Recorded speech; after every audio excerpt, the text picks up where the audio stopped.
Mao ni siya ang honey, lighter honey nga gi-deliver karon. So this is a raw honey. Raw honey kanang oil kanang wala giluto. Oh, pwede na. Wala gikan sa kanang sa honey, kahoy. Kahoy. Gisala ninyo. Oh.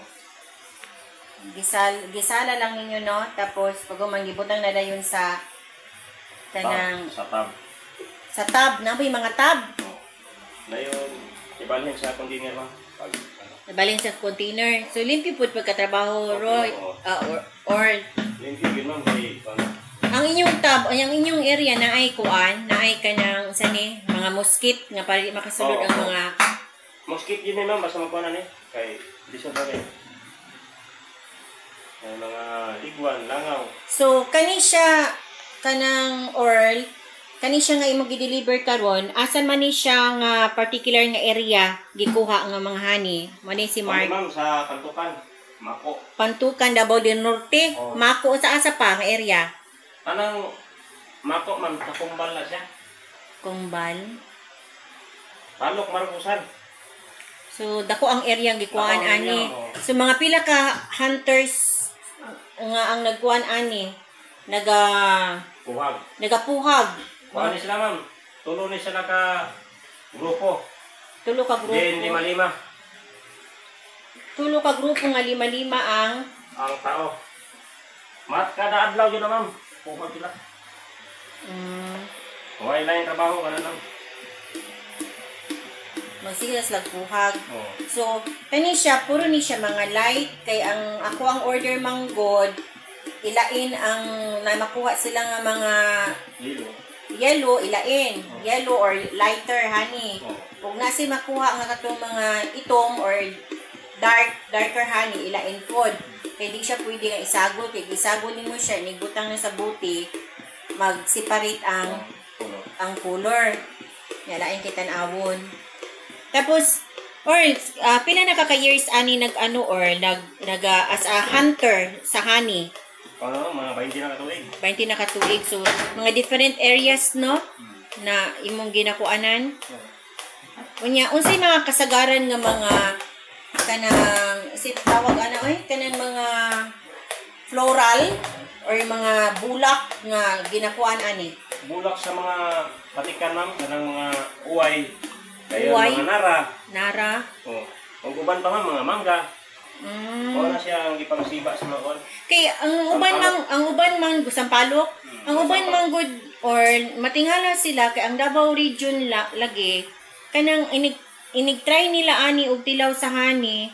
Kuan daw kanang medyo kanang pait-pait or sour or di lang masabtan ang kay nakatilaw sila sa uban nga mga honey. Lahi man daw ang lasa ni ko nga sige kay mangutana ko kun unsay mga kanang sources of kanang nectar or floral sources ani nga ginagikan ang honey. So mo dito santol, mangga. So di ay mao di ay nga medyo panangitan bulak sa nara. Yung bulak sa nara pait og dugos. Yung bulak sa nara pait siya og dugos. Pait og dugos mo nang pait maski light pait gapon. Maski lighter honey, pait. May pait na, mao na matingala ka kanang may pait. Nya usahay pa ma'am wala koy pait kay tungod sa wala may bulak ang nara. Ang nara. So dito na pud sila magkuan sa lain na pud nga kuan. Kain na pud nga mga bulak. Otog nga mabuhi lang sila ma'am, hindi sila mamatay, makasira sila sa mga bulak sa mga kahoy. So sumuna siya ang pait, pero dili man gud tanan pud na pait, no?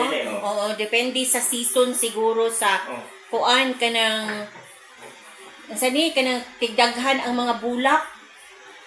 Nindot yun ba mga kuan? Ang pait kay tambal din na siya. Ang pait at tambal, no? Tambal na, mga ginataguan sa kung ulo kanito ang panahon. Kay di ba ang ingon nimo or pareha aning mga lighter honey man eh. Ang ingon nimo na kanang ang lighter honey ang months sa kanaganing balay sa putyuka na alang sa mga pila ka months? 3 months? Isa ka bulan ma'am, tunga or duha. Or abo tulo, ano? Tulo. Okay light na siya, light. Pero 4 ka bulan o 5 itom na. Abot na dito sa ikawalo no, kabulan itom na siya. Mga to siya mga kulot. Kato na no, kato dito na. Oo, okay. Ang mao magud akong gi-explain sa ilaha kaya daghan magud kaayo ang wala na kahibalo sa klase sa honey. Ang uban ang naandan manggod nga ang honey is kanang light lang ang lang nahimbawan. Kanang yellow lang ba? Pero matingali sa nganong na may inani nga murag itom naman eh. So mao di ay na kun og magkadugay ang balay sa putyukan. Gikan sa puno na nagtapot siya. Hindi na mo siya makuha sa 7 ka bulan, itom di siya. Itom siya og dugos. Kung 3 ka bulan, mao na siya yellow is. Yellow is siya. Sa kabulat ko nga, ana siya. Pero tag sarang kuha ka ng sa kabulat ko nga duman kay gamay ang dugos ba. So klaro gid kay siya nga pure good oh.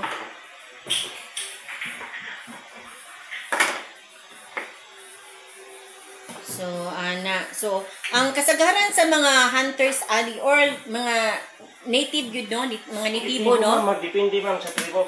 Depende sa tribo nga mo ilang panginabuhi. Panginabuhi niya. Personada po sa putyukan. Ay na may natibo nga di siya muduol sa putyukan, mahadlok. Mahadlok siya pa ako. Oo. Kaya ang uban gani, wala na gani ka namang hapin-hapin sa lawas. Oo, mag-breed na. Nay mag-breed ka uban mo ni ma'am. Kaya igangan doon sa tayo. So, kuha na naanda na sila. So, maura gihapon ang the way nga inig-harvest ninyo, maura gihapon to nakita na to sa video nga magdaog mo, no? Paaso lang. Magpaaso lang. So, mauday ni si Kuan, mauday ni si Mark katong previous nga video nga ako ang gi-post. Mo ni si Mark, bata pa si Mark ato, mo ni siya ang katong nikat-kat dito sa tree nga. O kani si Orly ang iyang father nga mo nag-instruct nga klaro magud kay ito nga video na naabot na to sa masiasing lugar sa kalibutan. Sayang ko ma'am, i-delete mo to? Wala ko nang delete, ta dito. Nakajud siya. So, nakita gid kay ang ako manggod, nag-document manggod ko sa kanang kung unsaon jud pag-harvest labi na kung wild honey. Kay kani atuwa di mo guni cultured. Kuan mo guni siya. Ginapangita gid ni nga sa mga kahoy-kahoy, no? So native siya nga kuan kanang natural gid nga honey.